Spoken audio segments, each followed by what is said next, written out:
Life Audio. Hey there, this is Marissa Streit. I am the CEO of PragerU, and you are about to listen to a special edition of Fireside Chat with Dennis Prager.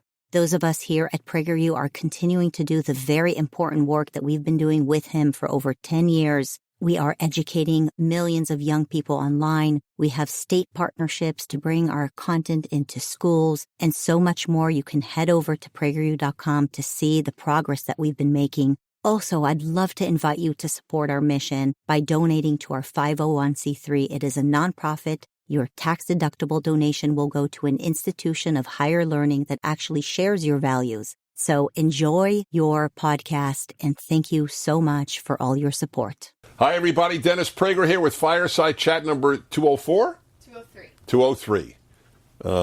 Boy, I was so proud of myself. I was sure that after 200, I would really know, and I blew it already at 203. Anyway, this is my home. This is my chance to talk to you about what is on my mind. We have no notes. We have no teleprompter. It's completely spontaneous. And, of course, Otto is here. Snoopy is making a visit because he has fallen in love with my guest. Wow, he heard Snoopy and he came over to me. That is rare. Are we getting this on video? I'm not sure. In 203, people have seen me rub Snoopy. Snoop. He's a little jealous of his brother. Anyway, this is this is truly one of the most important. I try to make every fireside chat important, but this is what I care about the most in life, and that is evil. So, a few words before I introduce my guest today, and I don't have many guests on the fireside chat, as you folks know, other than Otto, I guess. But he's not a guest, he's a host. Anyway, since I was a child, I've been preoccupied with evil. I have no explanation. Everybody has a nature. It's something you come to realize, especially when you become a parent. You look at the child and go, they have a nature. And we do. Whether God put it there or it's just there, it's there. So my nature has been a preoccupation with evil. I hate evil. What is evil? People deliberately hurt other people unjustly. It's not really complex. Whenever people ask me for a definition, I'm thinking, you really don't know what evil is? And the truth is, people don't know what it is. That's the irony, and that's a big theme in my guests' thinking, writing, and speaking.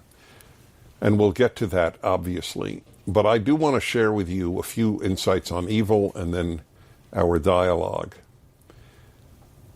I have often said, as long as I remember speaking, I have said this. People say that evil is dark, but that's not true. Evil is actually very bright. You can look at the dark, but you can't look at the very bright. Very few people stare at evil. They deny it. There's a very famous book called The Denial of Death, wherein Ernest Becker, who wrote the book, speaks about the human desire to really deny that they'll die. But the truth is, everybody knows they'll die. What people really deny is evil. Because if you acknowledge evil, you have to fight it. And people are not brave. That's the human condition. And they don't want to fight it. They want to deny that it's really that bad. So I have seen this all of my life, especially with outside of Nazism, the great 20th century evil of communism. 100 million people, approximately, were killed by communist regimes, not in war. I'm not talking about deaths of soldiers. I'm talking about just innocent people, tortured, starved, burned, shot to death. That's the record. See, that's an example, though, of people in a sort of denial. You should be shocked and horrified at what I just said. 100 million people in 1 century?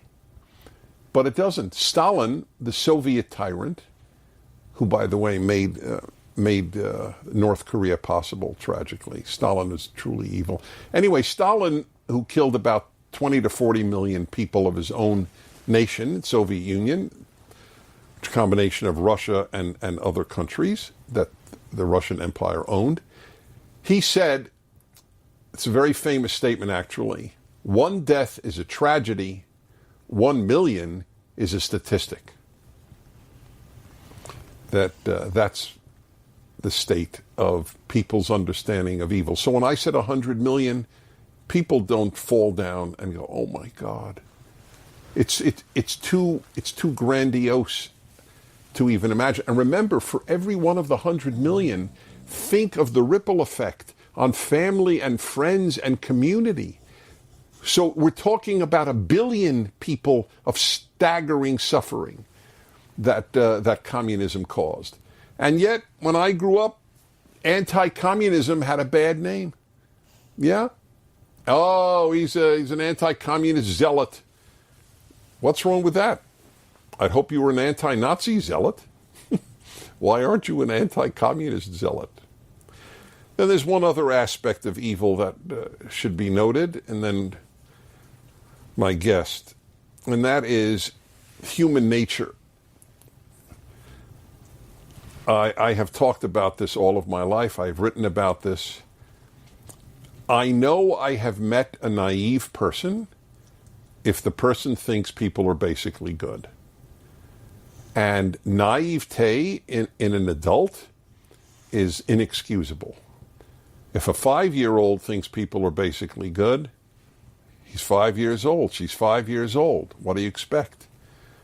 But if a 25-year-old or a 50-year-old thinks people are basically good, they're foolish. They're definitionally foolish. They may be kind and sweet and loving and love animals and all good things, but they're foolish. If any system built on the belief that human nature is basically good is going to produce bad. You can only make a good world if you start out with an understanding of your ingredients. And the ingredients of the human condition are not basically good. Of course, there's good in people, otherwise there'd be no good in the world. But you have to battle your nature.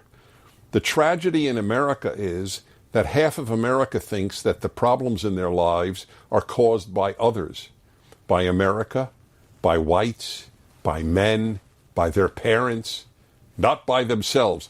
I was with a group of recovering alcoholics, drug addicts, a couple of weeks ago. Terrific guys, all sober for between 5 and 10 years.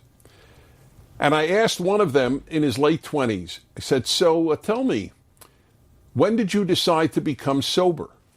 I had no idea what he would say. And his answer was magnificent. The day I realized that I was the source of my problems, not others. That's the day he became sober. The left in America teaches you to blame others for your problems. One of the reasons it is so destructive. Therapists are destructive if they don't teach you that, yes, your parents may have done this and this, and your teachers may have done that, and so on, but you are the biggest problem in your life. And until you know that, you can't make a good world. Okay, that's a long introduction to a remarkable woman, Yeonmi Park. By the way, she was from North Korea. A word on North Korea. North Korea is a gigantic concentration camp. And that is not an exaggeration. Everyone is in prison. Some are in worse prisons than others, but everyone is in prison. And it is the ultimate totalitarian state where you are told not just what you can say, but what you can think. But most people don't understand. They hear, just like the word 100 million, people hear this and they don't realize how evil it is. Somebody who grew up in North Korea. Yeonmi Park is my guest. She escaped. We'll talk about her escape. It is almost impossible today to escape North Korea. It was never easy. And if you were caught, you were tortured to death. And there's a good chance that your family was also tortured to death. Families were punished for the sins of others and still are in North Korea. So Yeonmi, welcome to the Fireside Chat. Thank you for having me. So you know about the Fireside Chat, right? I do, because I've been watching this. That's really wonderful. Yeah. I'm very touched. So meeting Otto must have been a thrill. Exactly. I feel like I know him. I think I know you too. Oh, thank you. Yeah. Well, you know me better than Otto. Anyway, I'm very touched that you do watch. Good. So a little about you. You were born in what year? 1993. 1993, and you were from a town in North Korea near the Chinese border? Yeah, it's called the Haesan, northern part of North Korea. Which is what made it even possible to even think about escaping. Yeah. Had you been in the center of North Korea, it would be impossible because you can't move around, correct? You don't even know what escape means. That's not in your vocabulary. So this is what North Korea does. They get rid of the words like liberty, love, and escape. So revolution, we don't learn about revolution. So we don't even know what that is. And this is why it's so effective when you control the language, because you remove the really, concept. There's no word for escape? No. So I did not even know that was a possible. When I was younger, I did not know. And then just one day when you're so starving looking at China, that's like, maybe I have to go there. But I did not know that was escaping. I only learned when I came to South Korea and America, they told me that was escape. I want to talk to you about the vocabulary issue in a moment, but first a little more about your story. Mm-hmm. So whose idea was it to leave North Korea? It was my idea, my sister's idea. Even though you had no word for escape? To go there, find food. That's what we said. Oh, you wanted to find food. We wanted to go there and then find food. So were you able to see China from your house? Yeah. Oh, that you were that close? Yeah, just one river close. And it looked much richer?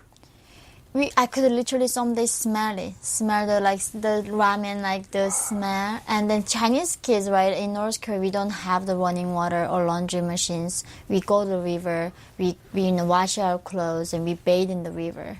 So when I go to the river in the bay and wash my clothes, the Chinese side of kids come out. They are all well fed and round faced. They ask me "Hey there, are you hungry?"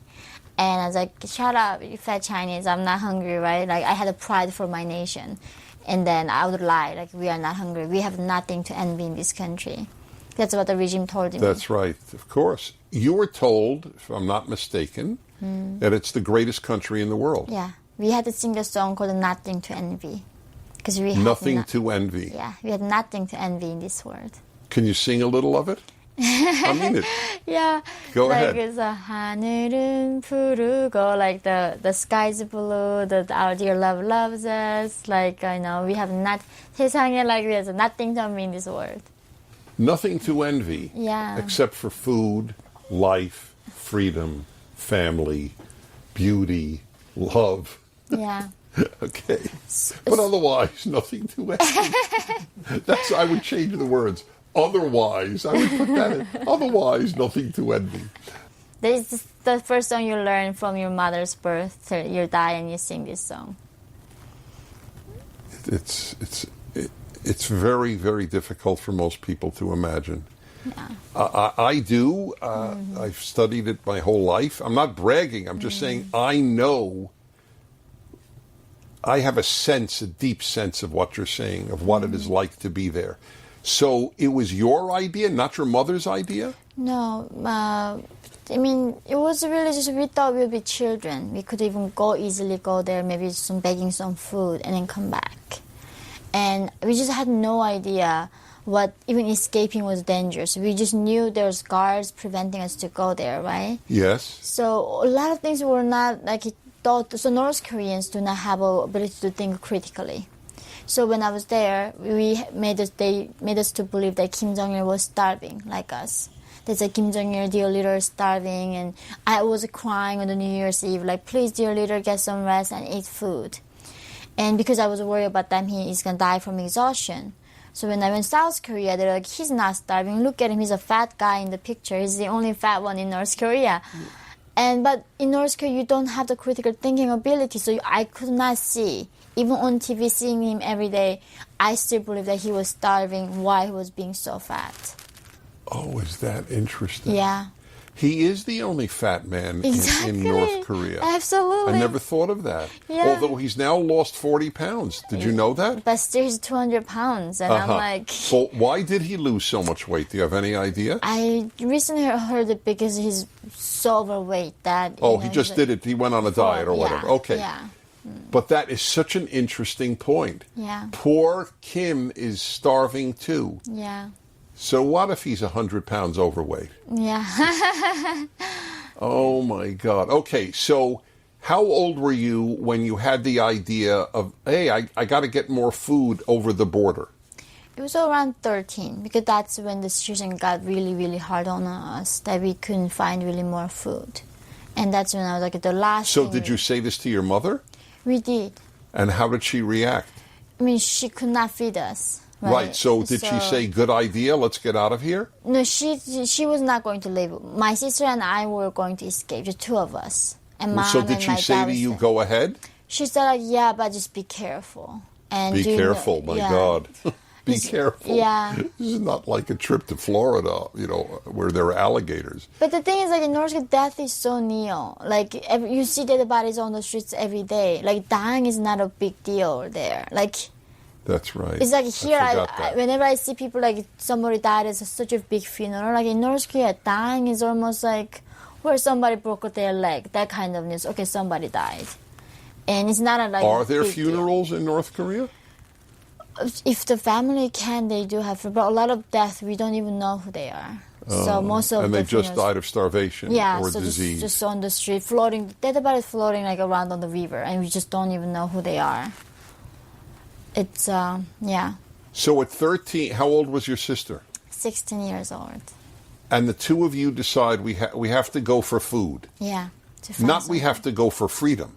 I mean, you don't know the word freedom. How do you fight? I mean, that's the thing. Like, we don't even know what that is. So we didn't fight I for think the that's a freedom. very, very important thing that people know, that you didn't even hear the word. Mm-hmm. And by the way, if you don't hear a word, you don't know it. No. People don't realize that. So that in 100 years ago in parts of Africa, if I would say, oh, it's where I come from, it snows. Mm-hmm. What is snow? So this notion of you never heard the word, people don't realize the human being can only think about what they can think about. Yeah. So it was not even in your mind, oh, we'll be free. By the way, which is somewhat of a joke, because China's not free. Yeah. But compared to North Korea, Of course. there's no comparison, Yeah. clearly. Yeah. So your mother did not object. I find that fascinating. Because we were going to die. Because okay. Anyway. And did you have a father? I did. Did you tell him? Yeah. And he said the same thing? Be Because- careful? Yeah. Just be careful. So your parents faced this choice: death by starvation, death by being killed by a Korean guard. Is that fair to say? Yeah. So yes, I would escape. So it's North Koreans, when they escape, it's not even like Syrians or Mexicans. We don't have a map. We don't have a phone. Like, we don't have a plan. Like, it's imagine your house just caught a fire. You live in the apartment, like 10th floor. You caught a fire, right? You have no exit. What are you gonna do? The last thing you can do is jumping out of the window and see if you make it or not. That's what we do. We just jump out of the window, and if we make it, we are lucky. If we die, I mean, we're gonna die, burned to death anyway. Why do you bother? So that's the last choice we do, is that. Right, And exactly. that's why we risk our life for that. Correct. So what did you do? Bribe a guard? I did not know. I didn't have Well, money how did you to- get out? So I was about to get out, but I got sick, and then my mom took me to hospital. and the doctor said I had appendicitis. They had to remove the appendix in that afternoon, and they removed it without any anesthesia, and that's why. Without anesthesia? Yeah. You were opened up without anesthesia? That's very common. Like they cut the bones without anesthesia. Like it's normal practice. Do they give you alcohol? I mean, what do they do to? I mean, but how could a human being be cut open and not go crazy? You lose your mind. You faint. You're like conscious so vague. So you come back out of pain and you scream and then you pass out. But for me, like I don't remember even like screaming. But my mom heard like I screamed like dog that was getting killed by humans, that kind of sound. It's not even human sound. So in North Korea, there's surgery but no anesthesia. Yeah. I'm sure there's anesthesia for Communist Party officials. Oh, they do. I mean, yes. They have everything. They have everything. Yeah. Exactly right. The land of equality. Mm-hmm. So, okay, so you got better.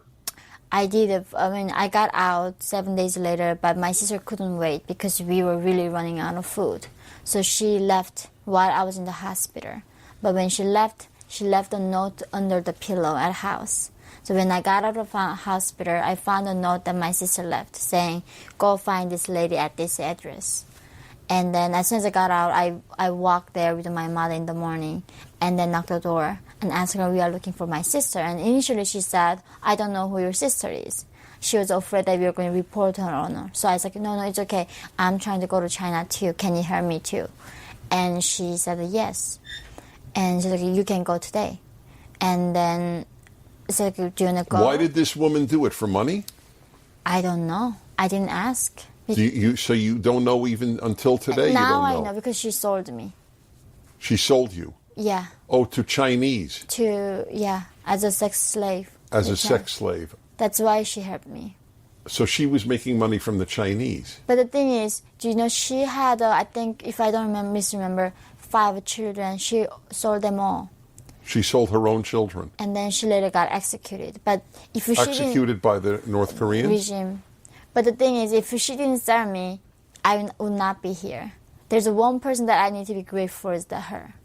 Right. I want to make that clear. Mm-hmm. Better to be a sex slave in China than to die in North Korea. Absolutely. That I agree with you, by the way. I agree with you. Mm-hmm. Life is precious. Exactly. Yeah. So she did me a favor. Like, I am grateful that she sold me. So she told me. How did you know that she was executed? Later, I still work with North Korea. I do rescue mission. I rescue North Korean Defector to freedom. So we have the guards, network there. So following year, she got executed. But thank God she sold all her children. Did you know that you would be a sex slave in China? Of course, I did not even know what sex was. I did not have that vocabulary. Oh, that's a good again. point. Right. So, right. Yeah. And ironically, you didn't know what a slave was because you already were a slave. Yeah. But did you know what China was? I didn't. I knew the name, but I did not know China was a big country or anything. What is the highway? I never even seen the highway. I never even seen the car like with the AC, nothing like that. So I just saw the electricity lights. How old were you when you got out? 13 years old. And your sister was with you? No, sister left me 4 days before. I know, but I thought you caught up with her. No, I did not. I lost her for 7 years. I caught up with her in South Korea. 7 years? Later, yeah. So you were completely alone in China? Initially, I went to China with my mother, and then they sold us separately. So that's why I became alone. She was sold too? Yeah, she was. Why didn't your father escape? Because my father was a man. They cannot settle men, right? You cannot settle men. There's no reason to help a man escape. No, only women. They did. Because of the one-child policy, there are 40 million men cannot find wives. They need women. So you're sold as a sex slave essentially to one man?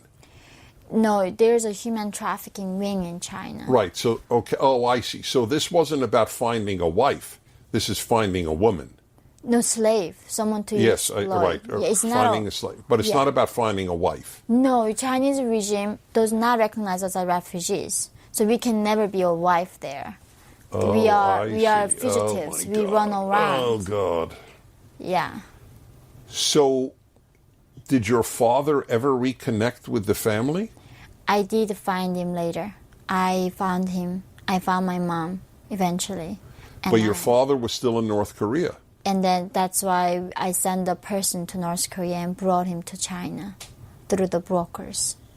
You got him to China through the help of whom? Brokers who sell these women. So through them, so there is a broker wing that getting these girls out and sell them in China. So I use the exact same network. Why wasn't your father killed by the regime? His whole family escaped. He was getting tortured, but then they wanted to keep him as a hostage to bring us and catch us. When your father escaped, was he in a camp? Or was he at home? He was home, but he was getting tortured and being beaten and constantly torturing all our family to look for us. And you met your father? Mm-hmm. I saw him again in China. Did the torture have an effect on his mind? Of course, he could not look at human eyes again. Because in prison, they teach them that you are not even animal. So they teach you not to look at the guard's eyes. You're not, such a subhuman. You don't deserve to look at guard's eyes. So he's been so practiced in the prison that he cannot look into human eyes. When he got out, he never looked at my eyes ever again.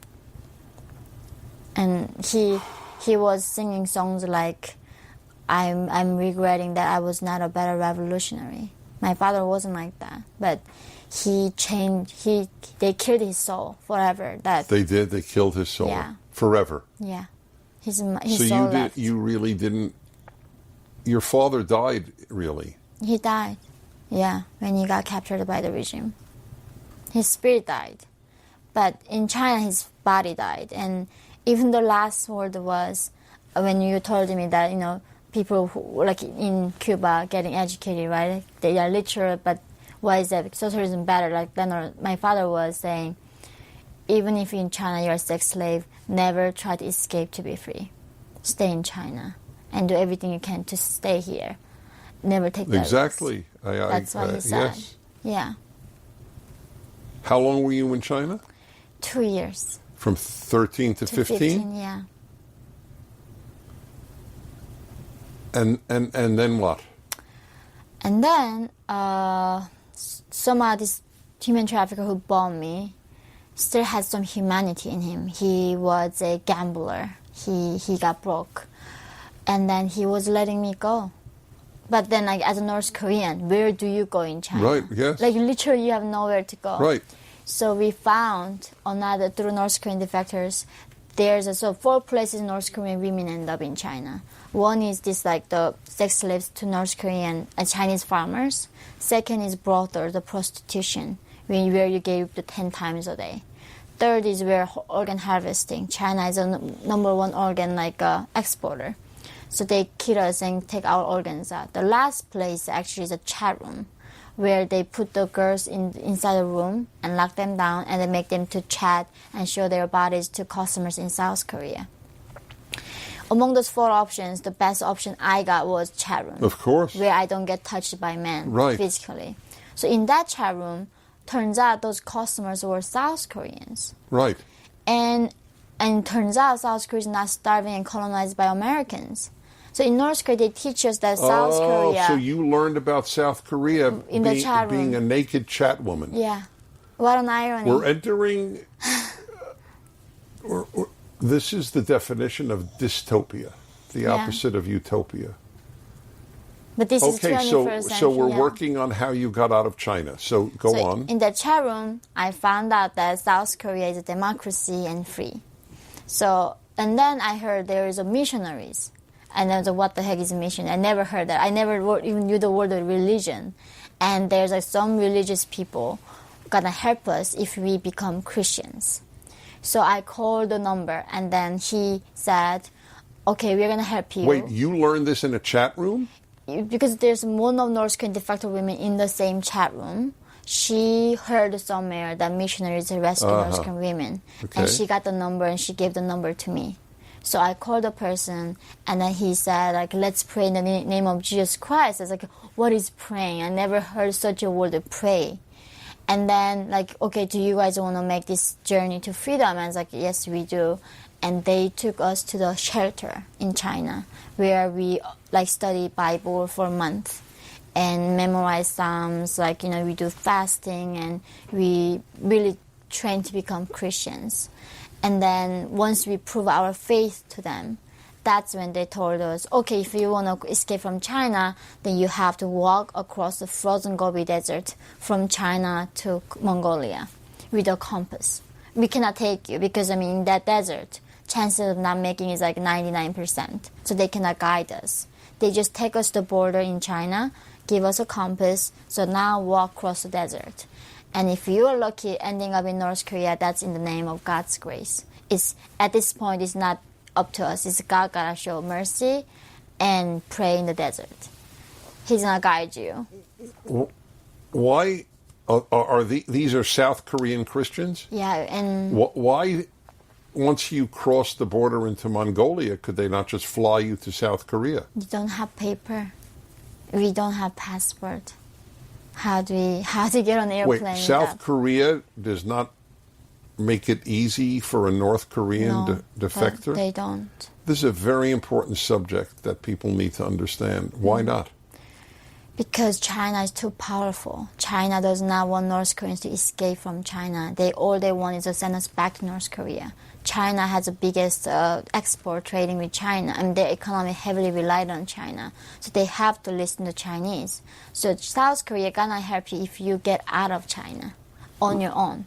Right, but if you get to Mongolia, why don't they help you once you're in Mongolia? That's when they helped us. So but you said that 99% of the people die because of the crossing Mongolian desert, in the Gobi Desert from China to Mongolia, nobody can come with us.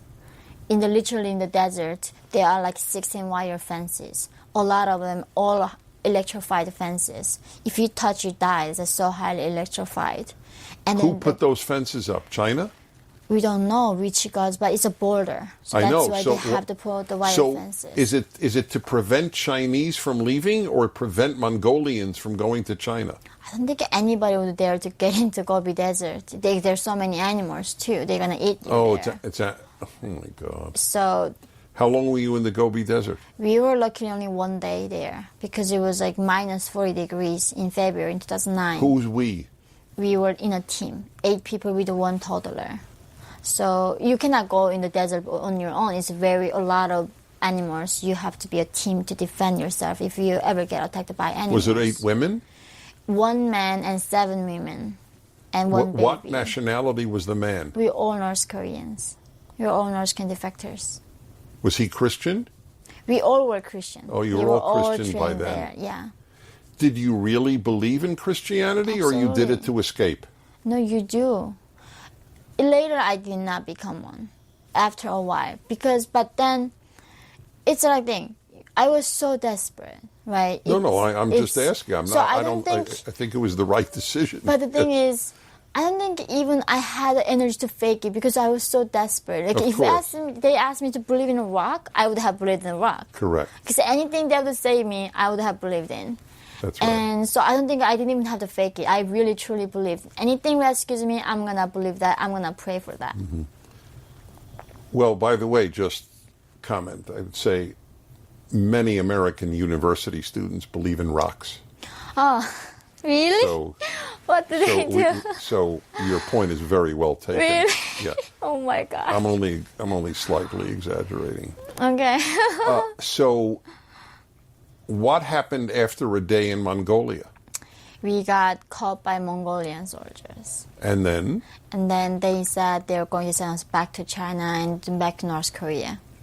The Mongolians said that? Yeah. So they put the knives, put your hands up. They knew if they sent you back to North Korea, you'd be killed. And they didn't care? They did not care.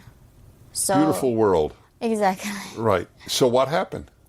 So when North Koreans escaped, it's during the Holocaust, right? The Jewish people would try to kill themselves before sent to gas chamber. Right. So like that, we have the poisons, we have the knives with us. So we were all trying to kill ourselves in front of the Mongolian soldiers. Then last minute, they stopped us. And then, but with the team that came after us, they went too far. So one of the lady that we knew, she swallowed the poison. But later we learned these guys had no intention to send us back. They just wanted to have fun with us. So they were sadists. Yeah. to have fun. So it was fun to watch you suffer and try to kill yourself. Yeah. Okay. Well, it certainly does substantiate my earlier point about human nature. So still, how did you get out? After that, all that thing we were trying to kill ourselves, they eventually stopped our game and then took us to Mongolian base, soldier base. And then they called the South Korean embassy. South Korean embassy came and then they got our information and make sure that we are North Koreans. They did the interrogation on us. After 2-3 months in the detention center in Ulaanbaatar, they took us to South Korea. So they did help you in some way, South Korea. Yeah, in Mongolia they did, not in China. Once we made it to Mongolia, Right. that's when they helped. Did you make friends with any of these other 7 women? I did. Yeah. But the thing is, North Koreans, we learn not to trust That's very right. early on. That's so true. So it's hard to be So real friends. among the many things you didn't know was the word friend. We have a comrade. Comrade, which comrades, has nothing yeah. to do with friend. Yeah, so we are... It was even Comrade Kim. Yeah, exactly. Right.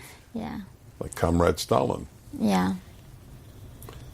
So you were flown to Seoul or somewhere else? Incheon Airport. From Mongolia Incheon? to Incheon Airport. Yeah. And you then what? Because you have no money, you have no relatives, you have no contacts. But not only that, they had to take us to hospital first. Because in our entire life, we've never been medically examined. So we could have bring disease to South Korean population. So we had to be sealed from South Korean population. First place they take you out of the airport is like they using the separate gate, take us to hospital, and then ask me to pee. I'm like, I never peed in the cup. Like, why do I have to pee? They check your health status and if you carry any disease. And then once I'm cleared, then they put me in the interrogation center for 2 months. That's when they really going down to you. Are you a spy? Are you actually the person who you are saying? And there's like, why don't you recite the revolutionary, the oath that every North Korean must remember? Like, that if you're North Korean, you all know these things, right? You remember by heart. So we recite all of them, who are our teachers, where we live, to our school. We have to draw a map for them. After this vigorous interrogation, then that's like, okay, if you're proven not spy, you can go into re-education. It's like kind of camp where they take us there and then teach us that Americans are not bastards. Americans are not colonizing South Korea. That Korean war started by Kim Il-sung, not by Americans. And tell us that what democracy is. And also tell us how to take a bus. I mean, we are like coming from different planet. We don't even know what coffee is. We don't even know, what anything, like what AC is, right? So we really like big adult kids, like toddlers, have no clue about the world. So they teach us, what is a bank? Because we don't know what bank is. What is, shopping mall? What is a supermarket? Literally going from every single subject and teach us there. Okay, what happens next? After that 3 months, they send you out to the world, and then that's where you figure out your life. So And that's a challenge, isn't it? of course, it's challenging. Because you never were free, Yeah. but freedom comes with responsibility. It does. Now you have to work, and you have to make living, and you have to think Right. for yourself. And Was that uncomfortable? it was painful. It wasn't just uncomfortable. It was painful. I literally was. I never knew how to think. Right. I mean, learn the thinking was hard. So every time in South Korea in the beginning, I think for 5 minutes. I get so exhausted from thinking. I have to take a break for 5 hours. And the next day, I'm okay. Today I'm gonna think 10 more minutes. I literally had to do that, thinking. So they were saying, "Now, what do you want to do in South Korea?" I'm like, "Do I have to know? Why can't you just tell me what to do?" In North Korea, when you're born, your life was determined for you before your birth, based on what my great grandfather did. And in South Korea, suddenly they say, "What's your favorite color?" And I'm like, "Do I have to know?" Because in North Korea, nobody asks you, "What do you think?" They tell you your favorite color is like red. It's a revolutionary color. And South Korea, learning thinking for myself. That was very So, exhausting. did you have an apartment? We got this government housing for the first year or 6 months, but I rented a small, like, underground What studying work house. did you do? I worked in dollar store called the Daiso. It's a dollar store.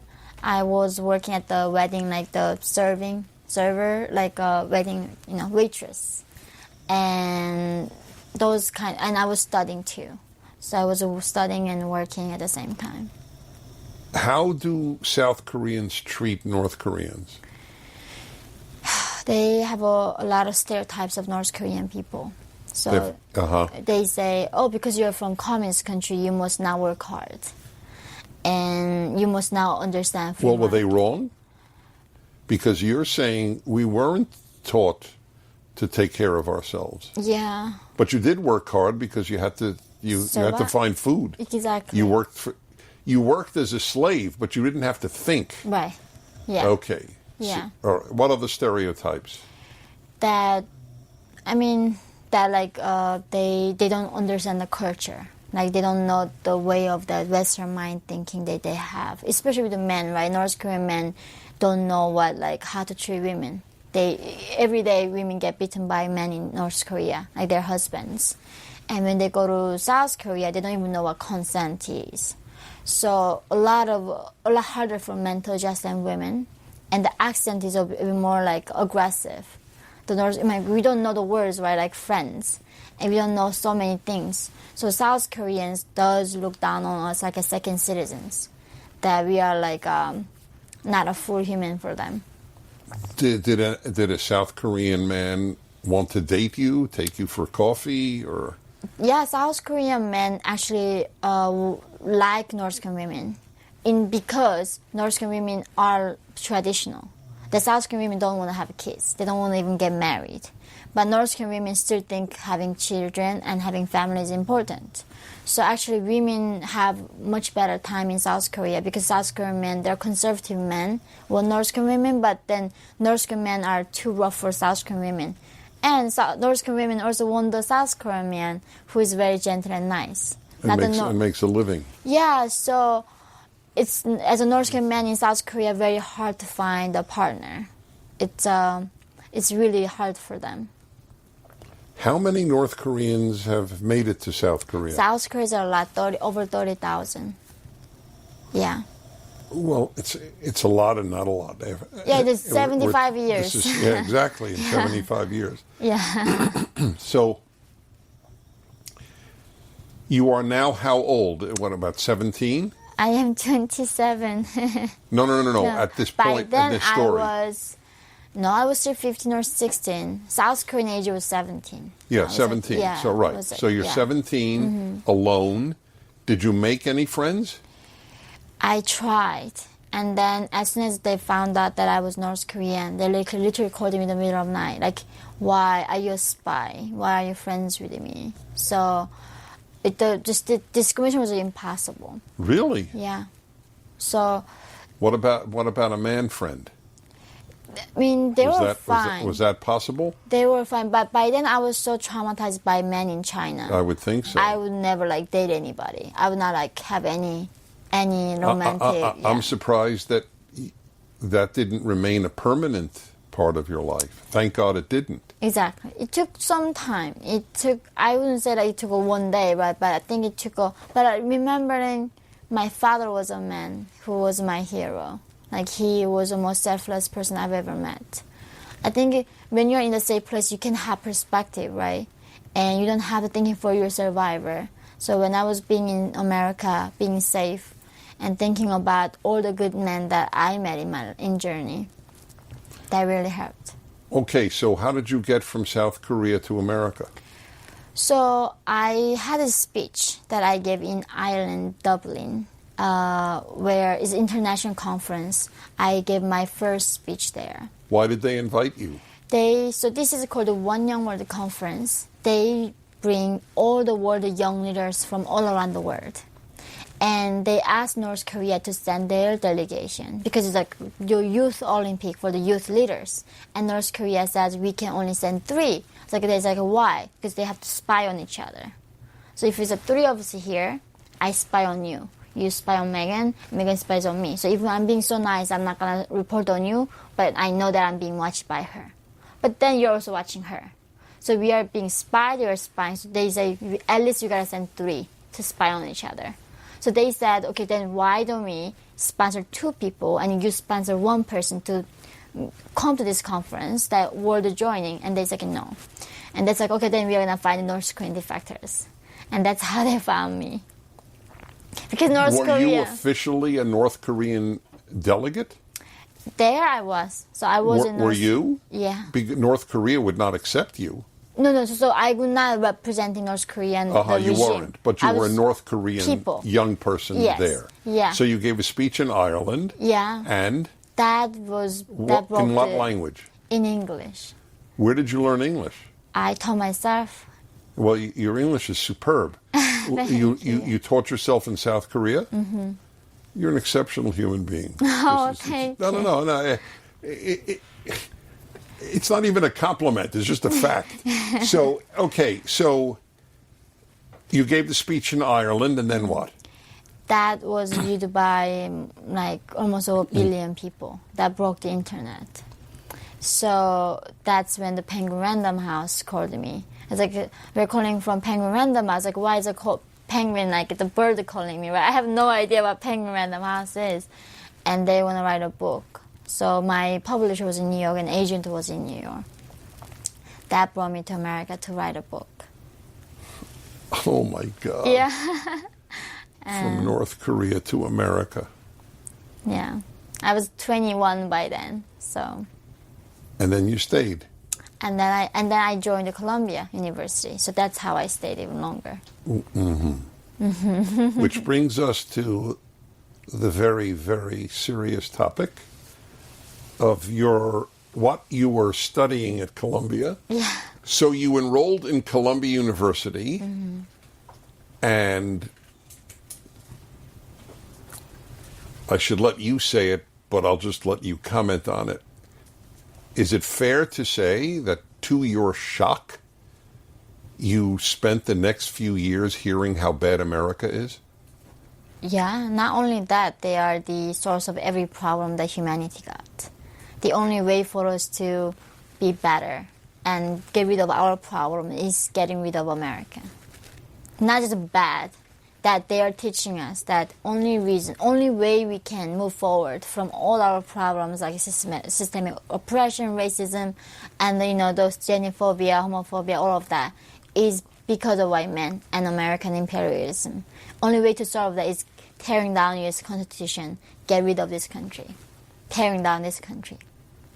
So that was every single class in the 4 years I learned at Columbia. For that alone, it was really significant to have you on this fireside chat. I return to the word shock. Mm-hmm. You know evil. You know the good America has done. Mm-hmm. And then you come to an American university to hear that America is evil. Yeah.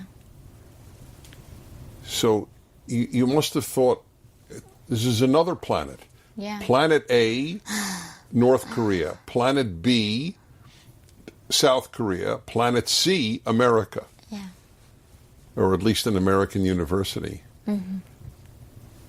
Did you ever speak up in class? And I'm not saying you should have, but did I have tried many times. And say, I don't know what you're talking about. You people don't know what you're talking about.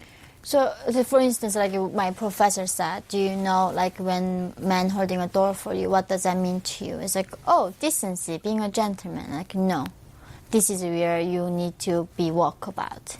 You need to look at the hidden oppression by the men, that by the holding a door for a woman, they are overpowering you. They're showing off their power. And this is masculinity. What subject was the class? This is some about social study, one of the core requirements that we take about the global. And this was a man who said this? It's a woman. Uh-huh. But this is another man class. I'm going to give you an example. He was actually a Jewish professor about Western civilization music. We all have to take that art and music, right? And then before the even class, he says, so who has a problem calling this course Western civilization music? And everybody raised their hands like, I did not. And then there's like, do you know, because of these bigots, that white men silenced so many women and the people of color, then now we have to study this unbelievable Mozart and Beethoven. It's like a white supremacist. And it's unbelievable Columbia is requiring this class as a mandatory course for you guys to study. I cannot believe this word. And this is a professor who's Jewish, by the way. So nothing against him, but the thing is... I have a lot against him. So I'm Jewish and I'm embarrassed. So I hold her hand and I asked him, like, so, after all, we are in the West. And in Korea, we learn Korean missions, American missions. We are trying to be open-minded and global-minded. What's wrong with studying Western artists that had a lot of influence in our like course of music in the history? It's like, no, that's because you're brainwashed. And every single time I speak up, they say I'm brainwashed. Oh. And that's like, okay. By the way, for the record, South Korea is one of the biggest cultural centers for classical music. Yeah. The Seoul Symphony Orchestra is one of the great orchestras of the world. Mm-hmm. And they're playing Beethoven. Exactly. And not because Koreans believe in white supremacy. No. They believe in the supremacy of excellence. Absolutely. I mean, I never thought, studying Beethoven, listening to Mozart was a sign of white supremacy. I just never thought that was it. You have to go to Columbia, where I went. It's gotten worse, but it was the same nonsense. Mm-hmm. It's worse than nonsense. The same horrible, destructive ideas. Mm-hmm. And most of your fellow students agreed, right? They bought this. All of them. All of them. All of them raised their hand, other than me. Other than you. And then, in my orientation, before doing classes, it's like, so who loves to read Jane Austen? It's like, me, right? Until in North Korea, I didn't even know what love was. So for me, reading something that was written before Kim was like unbelievable. There was a history before Kim existed. And there's a book about love back even old days that people talking about love. And do you know, this is how you look for hidden oppression again. Hidden, the agenda from white men. Because Jane Austen was alive during the white colonialism, during the white supremacy. Therefore, by reading her work, you are being brainwashed by white men, white people. So this is how you look for the hidden infiltration of our enemies. And it's literally, that's what North Korea says in the classroom. Enemies are behind the trees. Enemies are under the ground. They are infiltrated everywhere. Well, you have to look for it. Basically said that you heard more anti-American propaganda at Columbia than in North Korea. Almost same. I think in North Korea, everything is about America, right? Everything horrible. And in Colombia, exactly the same thing. Everything is like a problem with America and white men. Do you have a theory, and you may not, it's not an easy question. Do you have a theory as to why there's so much America hatred in America? I don't. Why? Right. Well, it's a very difficult question. How do you grow up in the freest country in the world and hate it? Mm-hmm. There's no purely rational answer, actually. And I've studied this question my whole life. But you and I have spoken once before, or twice before, on the radio and in person. And we both independently came to realize that these are all substitute religions. Yeah. Mm-hmm. Which is that I do believe. That they're sort of empty souls that need something to believe in, and anti-Americanism has become their religion. They don't believe in freedom, they don't believe in God, they don't believe in Christianity, they don't believe in Judeo-Christian values. Everything is gone. But you have to believe in something or you kill yourself. Right. So America represents everything they hate. Capitalism, liberty, religion, assimilation of peoples. They hate all of that. Mm-hmm. And it's still hard to understand. Yeah. So let's take the video question because it leads exactly to what I want you to comment on. So if you can't hear it, I'll repeat it for you. Hi, my name is Jacob. I'm 17 years old and I'm from Greenville, South Carolina. As a refugee from North Korea, you know what true oppression is. What frustrates you most about the American left's idea of oppression? That's a good one. It is. I thought you'd like it. No. I mean, this is a funny thing. So at Colombia, with these people spending hundreds of grants go there, right? While they can afford to be a vegan. How they are talking about they are vegan, fighting for animals and like eco-friendly products. And they talk about how they're oppressed. And I'm like, do you guys know that people who are actually oppressed don't even know that they are oppressed? If you know you're oppressed, you're really not oppressed. And that's what they don't get here. Like, people in North Korea, they don't even know they're oppressed. And here, they don't even know the definition of oppression. And using this word oppression on every single thing. Like, man holding a door is oppression. I mean, like, reading Jane Austen is oppression. I mean, like, not having your own bathroom for your specific, like, pronoun is oppression. Like, every single thing is oppression. It's like, some became a game for them. That's exactly right. It is a game for them. Yeah. It became some competition. Who can find more oppression? That's what it is. Who can title more oppression? It's almost like that prize you look for. Where can we find another oppression? It's a entire class we spend that what they call critical thinking is looking for that oppression. So you come to America and you see what's going on. Is it depressing?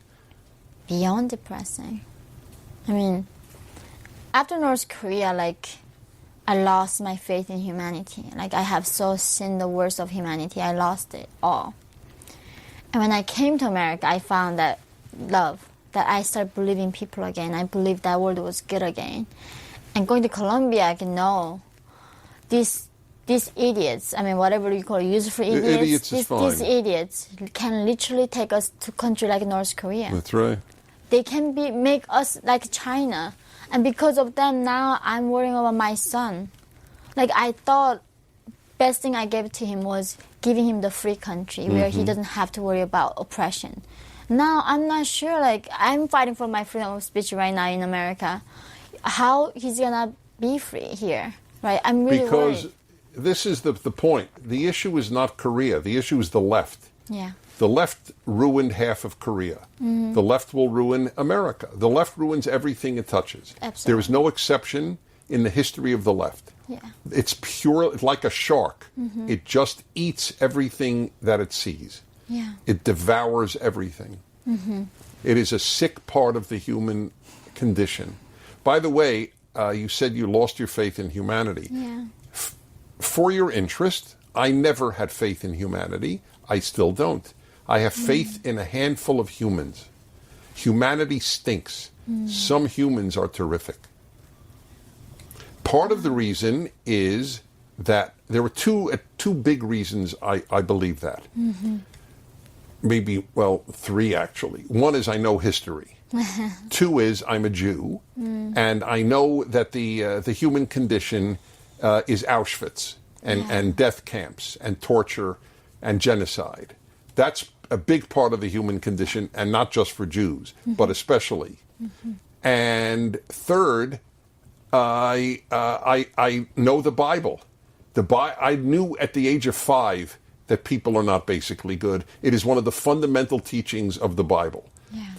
Secular people are much more naive than truly religious people. Interesting. Wow. And naive is bad. It is bad. Really bad, because then you deny what the problems of humanity. So I just want to say for the record, I have zero faith in humanity. That's why when I hear about, World Opinion? What did World Opinion do for the Jews in the Holocaust? What did World Opinion do for the North Koreans? What did World Opinion do for the Armenians? What did World Opinion do for the Ukrainians? What did World Opinion do for the Tutsis? These people who even talk about it, they should be embarrassed. Yeah. World Opinion isn't worth spit. Yeah. No. They don't care. Like They don't care. That's care. exactly They right. Don't care. Did they care about you in Colombia? No. They thought you were cuckoo. Yeah. Some brainwashed person. Because there. the only one who knew oppression, and they're telling you they're oppressed. You must have gone, I don't know how you didn't go a little crazy. I did. Yeah, you did. Well, by the way, for the record, I went a little crazy at Columbia, too. Oh, really? I swear to God. Oh, my God. I remember as if it were yesterday, one day, I was walking around Columbia, and I thought, I'm totally alone. Yeah. I don't think like anyone else at this whole university. Right. Yeah. I literally thought, maybe I'm a bigot. Like, literally at the end of it. You're a bigot. Yeah, I was like, maybe Yes. I am. Well, like, you are. You're bigoted against stupidity, Right, so I was which like- immediately rendered Columbia problematic. It was like, I couldn't believe why they say, like, the skin color matters. Like, no, it doesn't matter. That's right. I mean, like, from North Korea going to South Korea, they say, yeah, because your birthplace, you are being discriminated. Coming to America, I was like, it doesn't matter you're from North Korea, who cares? So now, what do you want to do in the world, right? Like, who are you? But now in Colombia, like, what pronoun are you? It's all about how do you identify yourself. That's right. And it's like, I'm sorry, I forgot to open up the interview with asking your pronoun. I blew it. I did blow it. exactly, yeah. So I'm curious. I asked you about Christianity. Are you at all religious today? Yeah. Which religion? It's hard Or to no define. religion? Just No, God-centered? God, I think reading Jordan Peterson last year, it brought me to God. And reading you now, it brought me to God. I was listening to PragerU video actually about why do you need to expose children to church. You at least give them the chance. And I was like talking to my ex-husband like, thank you for taking him to church. That I do send my son to church. It's what shocked me coming to America is that chaos and immorality. Even in North Korea, like they tell you what is good and bad. Like if children misbehave, if we don't bow properly or something, they say this is not good. What shocked me in America was like everything is okay because you have freedom. And then that's why like people on the street that inject yourself with drugs because you are free. You can do it. You can kill yourself by drinking drug and drink it to your death. Right. And it's the anarchy that I see Correct. America is built on the belief that you don't have to listen, that the state won't control you, but you must control here. Your consciousness, your virtue. And Yeah. eventually, and that you are ultimately obligated to do what God wants you to do. No God, you get anarchy in a free country. Nah, that's what we got. I saw and that, that's and what I'm we're like getting. walking at the New York and Chicago with the leaders, and I'm like, Right. this is not freedom. Correct. This is that's irresponsibility. right. It is like you're being such a selfish person, and it's like I don't want my son to think that's freedom. Correct. Freedom comes with the responsibility, and they don't people. That's right. And- Boy, you understand America better than most Americans. How ironic is that? How ironic. I had to talk about freedom. Someone who did not even know what the word free was until adult. It's also amazing that you have the ability to be happy. How can you not be? I'm like, That's a great answer, actually. yeah. I've written a book on happiness. I talk a lot about it. That is my view. What is your choice? Yeah. It's a choice, happiness. You make the decision. You make a decision. I'm gonna be happy. That's the thing. Like, it's not like if someone make you fear. You make the choice. That's right. And like they say about like if you change your mood for 90 seconds, right?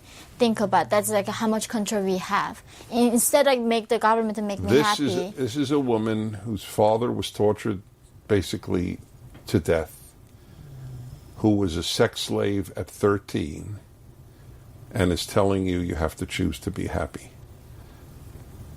And most people watching this have not had your background and don't choose to be happy. The left in America teaches you not to be happy. Yeah. That's the amazing thing.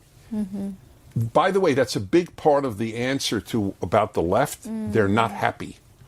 The unhappy hate the happy. Yeah. And the unhealthy hate the healthy. Yeah. And the anti-religious hate the religious. Mm-hmm. So that's a big part of it. That is true. Like, they almost ask me, like, as something, like, if I have a problem, like, why are you not bitter? Why don't you hate men? Like, why don't you hate people? Why are you smiling? I'm like, what? It's almost in the West, there's expectation. If you go through something horrible, you gotta be complaining and bitter. That was some kind of, like, certain condition right. that you have to You're be so in. right. And I'm But like, it's worse than that. Even if you don't go through terrible things, Yeah. you're supposed to be bitter. yeah. You're supposed to be anti-male because they hold the door open. Yeah. Or because they said at work, you're cute. Yeah. Oh, my God. Oh, my God. Exactly. It's, Well, you're proof. You're living proof of my whole theory of my life.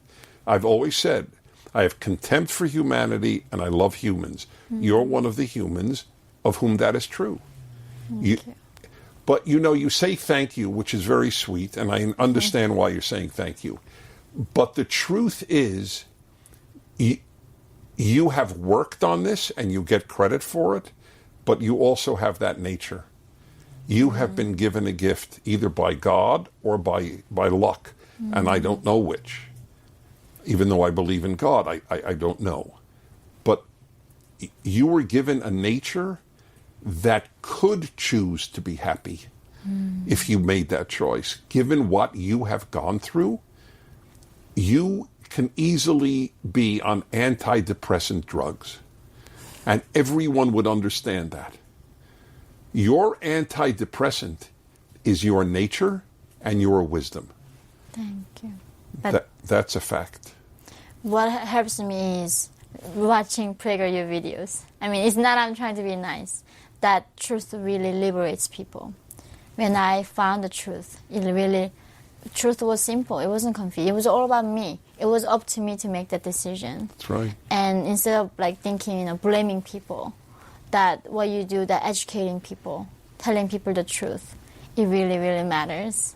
And I binge watch your video, like 20 of them in the same day. So thank you for everything you do to help all of us. Well, if you're thanking me for what we do, I take it as a big deal.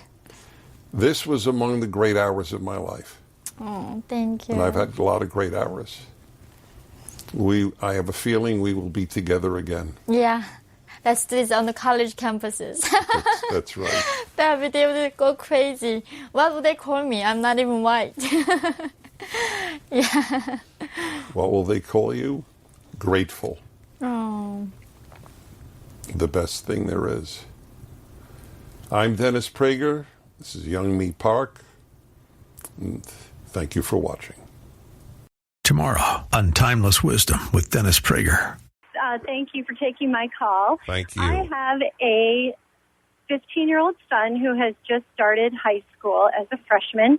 And up until this point, when he's wanted to download rap music, which is his genre of choice, we have required that he tell us the name of the song, and I do a quick Google of the lyrics. He's wanting me to not be so strict on these lyrics, and I don't know, do I lighten up in the name of letting him develop some independence and choices, or do I stick to what we're doing in the name of our family values and that sort of thing? I must say that the older I get, the less I have felt that the great problem in American life has been parents who were too strict. Join us tomorrow to hear more on Timeless Wisdom with Dennis Prager. Visit DennisPrager.com for thousands of hours of Dennis's lectures, courses, and classic radio programs, and to purchase Dennis Prager's Rational Bibles. We want to take just a second to thank the team at Life Audio for their partnership with us on the podcast. Go to lifeaudio.com to find dozens of other faith-centered podcasts in their network, including shows about prayer, Bible study, parenting, and more.